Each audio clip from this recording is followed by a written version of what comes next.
तो 8 8 गुणा में एक बार तो कर दिया अपन ने, उससे एक बड़ा 8 से बड़ा एक हो गया 9, तो 8 गुणा में 9 भी लिख दिया।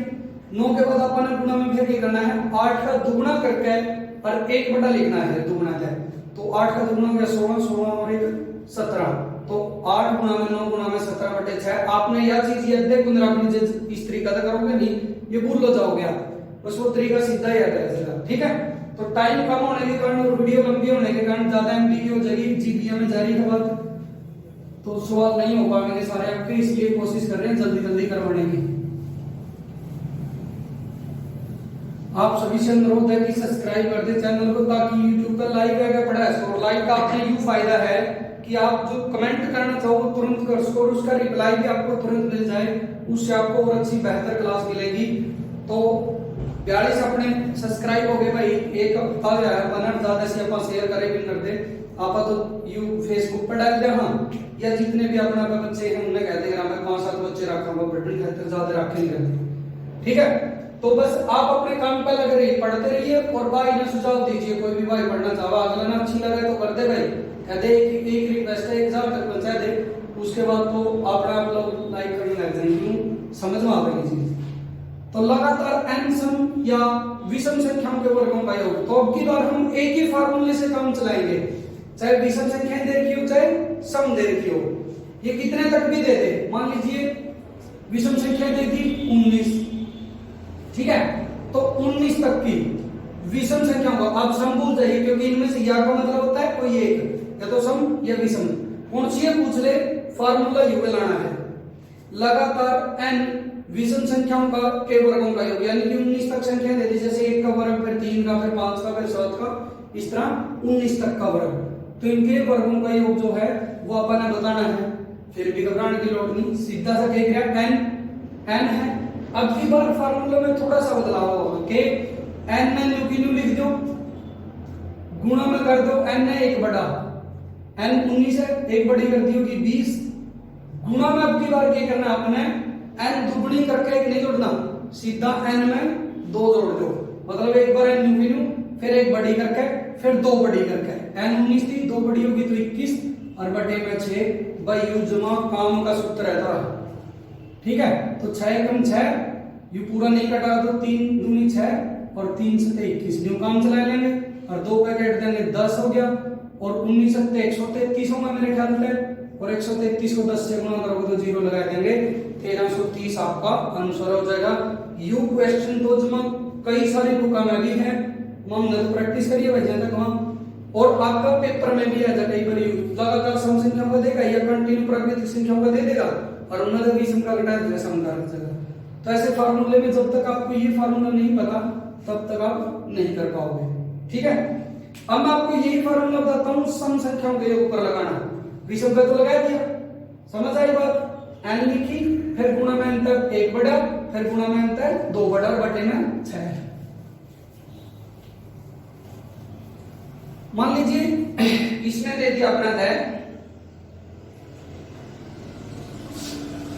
ये आपने दे दिया 30, भाई लगातार 30 सम संख्याओं के वर्गों का योग क्या होगा, तो n अपनी 30 है, अभी अभी आपको बताया था n न्यू की गुणा में n थे 1 बड़ा और गुणा में n थे 2 बड़ा बटे 6, 6 6 6 5 30 निबड़ा कम। और अब तुमने एक और बताया कि भाई 5 जब भी आ जाए उसकी गुणा सीधा इस अंक का करो जिसका लास्ट में कोई भी संख्या का गुणनखंड हो। 32 पंजे, हाँ जी 32 पंजे कितना हुआ है, 30 पंजे 150 तो 32 पंजे 160 गुणा में 31। अब कुछ बच्चे तो इसकी न्यू लिखने लगे, 0 सीधी लिखो, या तो 16 का बड़ा आसान आप पढ़ो, 16 कम 16 बच गया 1 और 16 की 48 है 49 ला भाई यू आंसर है, इतना से मैंने लिख लिया इसको। ठीक है, तो उम्मीद करता हूं आपको ये सवाल जो है वो समझ में भी आ रहे होंगे और आप इन पर गौर भी करोगे। अब लास्ट का ये सवाल है और इससे आगे एक छोटा सा सवाल और करवाऊंगा।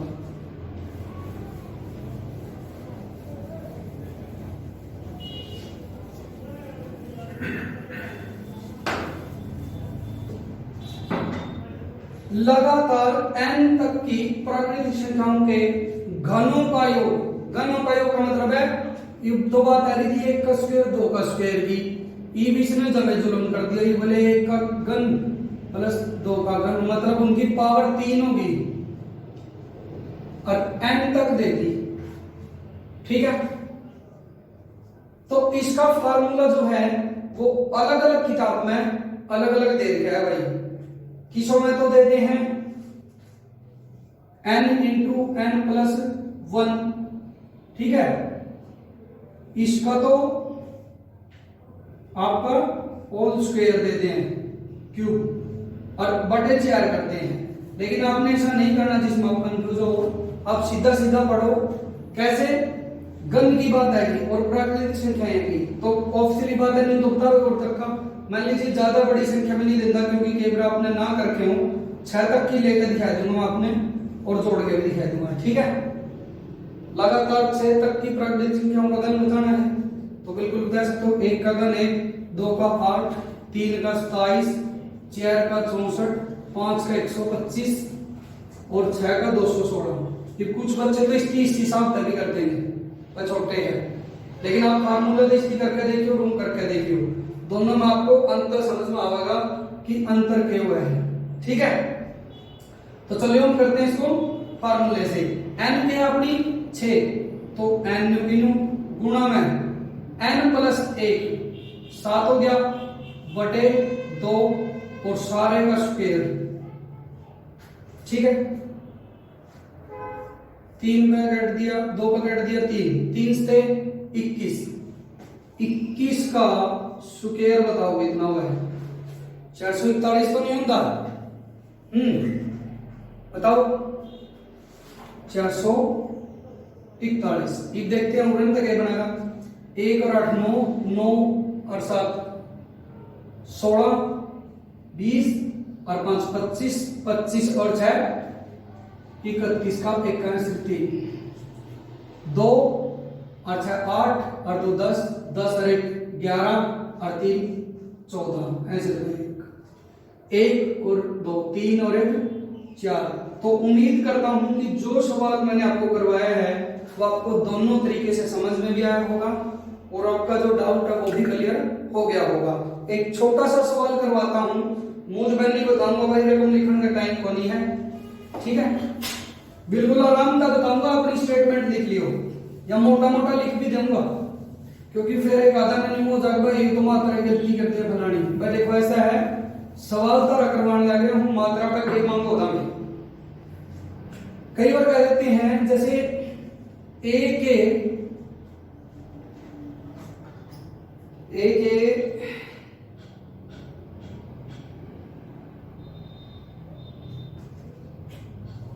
n तक के पहाड़े का योग, ये भी आ सकता है। ए मतलब एक पहाड़ हो गया एक अंक, जैसे कि हम कोई भी उदाहरण ले लें, सपोज करो कह दिया 3 का पहाड़ा का 15 तक, 3 के 15 तक के पहाड़े का योग क्या होगा? मतलब 3 का पहाड़ा 15 तक पढ़ना है, उसको जोड़ के होगा। ठीक है, कुछ भी दे सकते हैं। 5 का पहाड़ा मैंने कह दिया 35 तक पढ़ना है, उसका जोड़ के होगा। तो ऐसे में आपने क्या करना पड़ेगा? मान लीजिए 3 का पहाड़ा 15 तक पढ़ना था, तो 3 एकम 3, 3 दूनी 6, 3 तिया 9, 3 चौके 12, 3 पंजे 15। न्यू लिखेगा कि न्यू को लिखे करते, तो ये हो गया 18, 36 और 9 45। ठीक है, ये अपन ने देखेंगे कि अपना फार्मूला 45 होगा। तो ए जो भी पहाड़ा काम करने लिए 3 का पहाड़ा लिया अपन 15 तक लिया था। ठीक है, ये भी कह सकता है 3 के पहाड़े के 5 तक के गुणज, 5 गुणज का 3 के पहाड़े के प्रथम 5 गुणज का योग क्या होगा? प्रथम 5 गुणज का मतलब आप समझ जाना है, पहले 5 मतलब जो 3 का पहाड़ा है वो आधा पढ़ना है। जैसे 3 का पहाड़ा 3 का 30 होगा नहीं, वो 10 का मतलब है 10 पद है, तो पहले 5 पद में 15 है गया, बात और नहीं ऊपर चले जाओ। ठीक है, तो इसमें क्या करना है, जो a है और n आपस में गुणा कर देंगे और ब्रैकेट में जो n होगी उसको एक जोड़ के लिख देंगे। तो यहाँ n बदल जाएगी, वो वहां पदों की संख्या होगी और यहाँ लास्ट पद की वैल्यू दे रखी है। ठीक है, और बटे क्या करेंगे 2 करते हैं। देखते हैं आपका सवाल सोल्व होगा कि ना। तो 15 तिया 45 हो जाएगा, सॉरी मैं गलत लिख गया, यहाँ n आएगी मतलब 5 आएगा। ठीक है, तो यहाँ जो आपकी n है वो 5 है, तो 3 गुणा 5 ब्रैकेट में 5 और 1 6, यानी कि गुणा में मैं 6 भी लिख सकूं हूं और बटे 2, तो 2 पे जो कट ऑफ काट दे 3, तो 3 पले 15, 15 दिया 45। थोड़ा सा मैं गलत बताया गया था भाई सवाल करते करते कि a के 3 तक n तक के पहाड़ों का n तक मतलब 5 गुणज, या 7 तक भी कैसे भाई 7 तक की गुणज, 7 का मतलब ये नहीं कि भाई 7 तक गुणा करनी, इसका मतलब है कि जो 3 का पहाड़ है उसके प्रथम 7 गुणजों का जोड़ आपस में क्या होगा। तो ये था आज का मेरा लास्ट सवाल। एपी सीरीज बचती है, उसको मैं अलग से कराने की कोशिश करूंगा भाई। अब ऐसे टॉपिक ये लंबा हो रहा है क्योंकि अभी आपको थोड़े से गुणा के बारे में बताना है, वर्ग के बारे में बताना है, और गण कैसे बनते हैं उनके बारे में बताना है। ठीक है, तो कल हम नया टॉपिक लेके आपके पास आएंगे जिसमें आपके मेरे ख्याल से वर्ग और गण के बारे में बात करेंगे। ठीक है, और फिर बात करेंगे आपकी जो ये आपकी घातांक कारणी, ये कर लीजिए, या तो आप एलसीएम और एचसीएफ जो आपको अच्छा लगे वो बता दीजिए, उसी के अकॉर्डिंग मैं करवाऊंगा। बिल्कुल बेसिकली फार्मूले से समझाऊंगा आपको। ये था मेरा पहला टॉपिक जो मैंने 4 पार्ट में आपका लगभग कंप्लीट कर दिया। ठीक है, एक से 2 सवाल और कर लेंगे, अगर मेरे को अच्छी लगी, कुछ अच्छी चीजें और मिली आपके लिए तो मैं लेकर आऊंगा। धन्यवाद, और इस वीडियो को प्लीज सब्सक्राइब जरूर करवाइएगा। यूट्यूब का चैनल है अपना मैथ बाय MS सहारण। ठीक है जी, ये है जी अपना चैनल। धन्यवाद। हाँ तो दोस्तों, मैं एक छोटी सी इंपॉर्टेंट बात और आप लोगों को बताना भूल गया। मेरी कोशिश है कि मैं आपको कुछ समय लगेगा मेरे को, मतलब 2 दिन 4 दिन हफ्ता 10 दिन जितने भी लगेंगे, उसके बाद मैं आपको कंप्यूटर की क्लास भी देने की कोशिश करूंगा। और कंप्यूटर में जो आजकल के आते हैं क्वेश्चन, लगभग उन्हीं पे आपकी डिस्कस करने की कोशिश करूंगा। अब वो चीजें आनी बंद हो गई, पढ़ना अच्छी बात है, पढ़िए, अगर आपको नॉलेज है तो वो चीजें भी पढ़िए कि कंप्यूटर की फुल फॉर्म क्या होती है, ये वो, मतलब नॉर्मली चीजें भी पढ़िए, शॉर्ट फॉर्म वगैरह भी, cut copy paste delete save as something इनकी शॉर्ट कमांड होती है जो।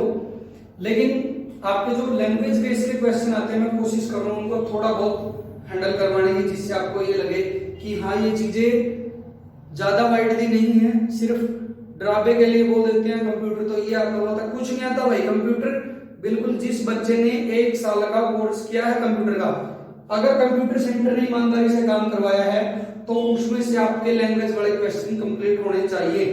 ज्यादा नीचे जिस बच्चे ने साल का करके कम से कम 5 से 6 क्वेश्चन तो उसमें बिल्कुल ठीक होने चाहिए नॉलेज का बेस पे, जो लैंग्वेज के दे, और बाकियों का अपना पता है।